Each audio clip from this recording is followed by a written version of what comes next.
ಭೂಮಿಗೆ ಬಂದ ಎಲ್ಲ ಗಗನಯಾತ್ರಿಗಳು ಸುರಕ್ಷಿತವಾಗಿದ್ದಾರೆ. ಎಲ್ಲವೂ ನಾವು ಅಂದುಕೊಂಡಂತೆ ಆಗಿದೆ ಎಂದು ನಾಸಾ ಹೇಳಿದೆ. ಇನ್ನು ಸ್ಪೇಸ್ ಎಕ್ಸ್ ಆಪರೇಷನ್ಗೆ ನಾಸಾ ಧನ್ಯವಾದವನ್ನು ತಿಳಿಸಿದೆ. ಎಲ್ಲರಿಗೂ ಧನ್ಯವಾದ ತಿಳಿಸಿದೆ ಅಧ್ಯಕ್ಷ ಡೊನಾಲ್ಡ್ ಟ್ರಂಪ್.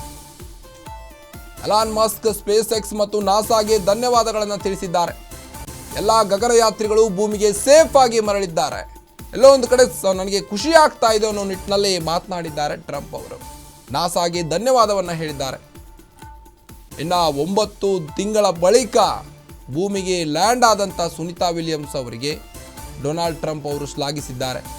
ಎಲಾನ್ ಮಸ್ಕ್ ಆಗಲಿ ಸ್ಪೇಸ್ ಎಕ್ಸ್ ಮತ್ತು ನಾಸಾಗೆ ಧನ್ಯವಾದಗಳನ್ನು ತಿಳಿಸಿದ್ದಾರೆ.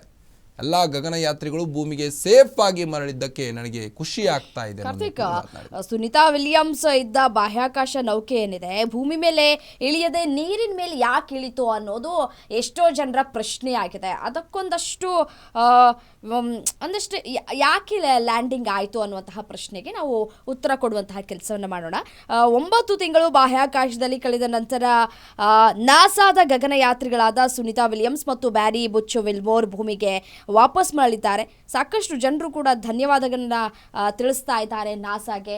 ಯಾಕಂದ್ರೆ ಸೇಫ್ ಆಗಿ ಅವ್ರನ್ನ ಕರ್ಕೊಂಡ್ ಬಂದಿದ್ಯಲ್ಲ ಅದು ಬಹಳ ಪ್ರಾಮುಖ್ಯತೆಯನ್ನ ಪಡೆದುಕೊಳ್ಳುತ್ತೆ.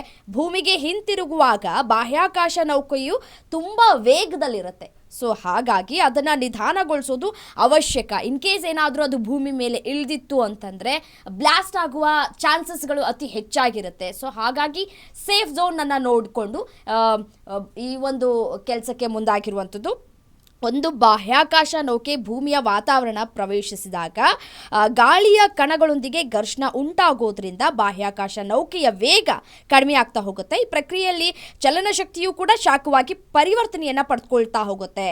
ಈ ಶಾಖವು ಸುತ್ತಮುತ್ತಲಿನ ಗಾಳಿಯನ್ನು ತುಂಬ ಬಿಸಿಯಾಗಿ ಇಡುತ್ತೆ. ಸೊ ಹಾಗಾಗಿ ಸಮುದ್ರದಲ್ಲಿ ಲ್ಯಾಂಡ್ ಮಾಡಲಾಗಿದೆ. ಸೇಫ್ ಝೋನ್, ಸೇಫ್ ಆಗಿ ಇಷ್ಟು ಕಷ್ಟಪಟ್ಟವ್ರನ್ನ ವಾಪಸ್ ಕರ್ಕೊಂಡ್ಬರ್ತಾ ಇದ್ದೀವಿ ಅಂತಂದರೆ ಕೊನೆ ಕ್ಷಣ ಇದೆಯಲ್ಲ ಅದು ಬಹಳ ಪ್ರಾಮುಖ್ಯತೆಯನ್ನು ಪಡೆದುಕೊಳ್ಳುತ್ತೆ. ಸೊ ಹಾಗಾಗಿ ಅವರನ್ನು ಈ ರೀತಿಯಾಗಿ ಅವರನ್ನು ಸೇಫ್ ಆಗಿ ವಾಪಸ್ ಕರ್ಕೊಂಡು ಬರುವಂತಹ ಪ್ರಯತ್ನಗಳು ಕೂಡ ಆಗಿರುವಂಥದ್ದು.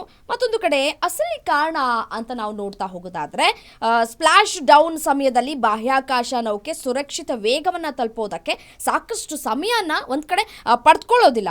ಅದಕ್ಕಾಗಿಯೇ ಬಾಹ್ಯಾಕಾಶ ಸಂಸ್ಥೆಗಳು ಬಾಹ್ಯಾಕಾಶ ನೌಕೆಯನ್ನು ಸುರಕ್ಷಿತವಾಗಿ ಇಳಿಸೋದಕ್ಕೆ ಇತರ ವಿಧಾನಗಳನ್ನು ಕೂಡ ಅಳವಡಿಸ್ಕೊಳ್ಳುತ್ತೆ. ಒಂದು ಕಡೆ ಬಾಹ್ಯಾಕಾಶ ನೌಕೆಯನ್ನು ನಿಧಾನಗೊಳಿಸೋದಕ್ಕೆ ಮತ್ತು ಸಿಬ್ಬಂದಿ ಸುರಕ್ಷಿತವಾಗಿ ಇಳಿಯೋದನ್ನು ಖಚಿತಪಡಿಸ್ಕೊಳ್ಳೋದಕ್ಕೆ ನಾಸಾ ಪ್ಯಾರಾಚೂಟ್ಗಳನ್ನು ಕೂಡ ಇಲ್ಲಿ ಬಳಕೆ ಮಾಡಿಕೊಳ್ಳುತ್ತೆ.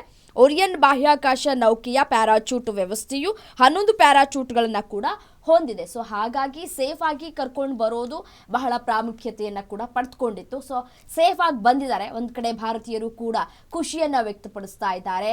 ಪ್ರಧಾನಿ ನರೇಂದ್ರ ಮೋದಿ ಸೇರಿದಂತೆ ಪ್ರತಿಯೊಬ್ಬರೂ ಕೂಡ ವಿಶ್ ಮಾಡ್ತಾ ಇದ್ದಾರೆ.